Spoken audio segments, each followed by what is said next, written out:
I moved out here because I didn't care for the lifestyle and the pace of life from the East Coast. I moved from New York City. I have always consumed, in my life. I never expected to be in the cannabis industry.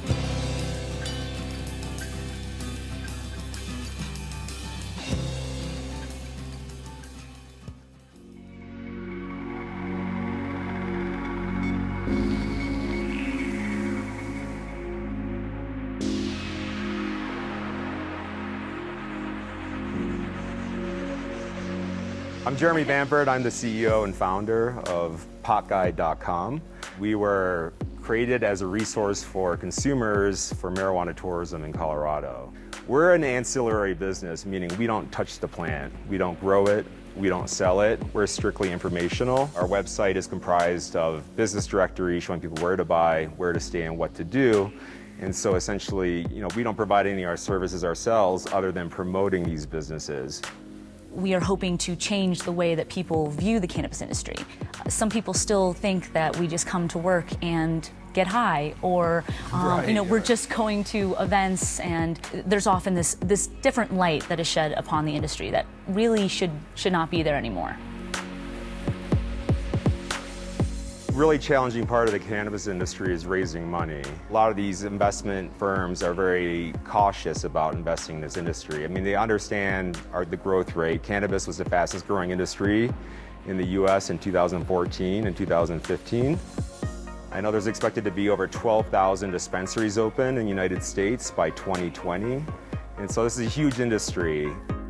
The stigma that the cannabis industry carries is very interesting, and one that we continue to fight every day. It took us months and months to find a banking solution, and the banks are very concerned about accepting our deposits because they know a lot of our revenue is generated directly from promoting dispensaries, and obviously we're accepting money from them. So we're kind of one off the chain from the drug money, I guess you could say. Most of the companies are receiving funding not from venture capitalist firms, but from angel investors. To invest in our companies, they have to be what's called an accredited investor. And to be accredited in regards to the eyes of the IRS, you have to have over $1 million of net worth, excluding your primary residence, and or earn a salary of $250,000 per year.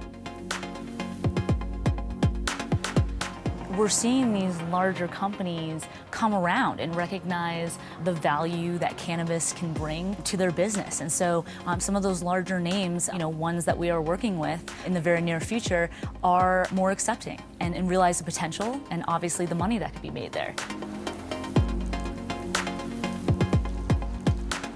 One of the biggest issues here is consumption and where do people consume at, and especially from a tourism perspective.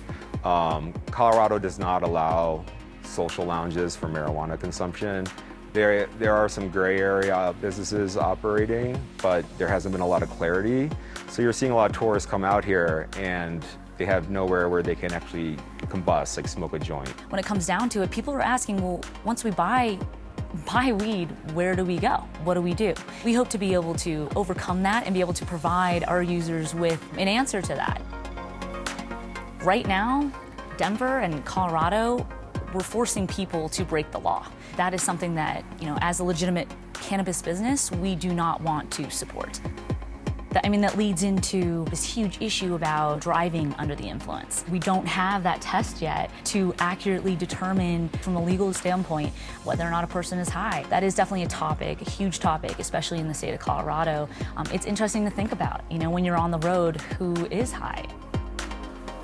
And you worry about that with drinking, but all of a sudden now you have another substance which, we believe should obviously be respected, but where is that line? I saw what the investors and what other people are seeing in terms of the potential of the industry, the green rush, as they're calling it. This community that we've become a part of in Denver, we're leading the way. People are looking towards us to establish the start of this revolution.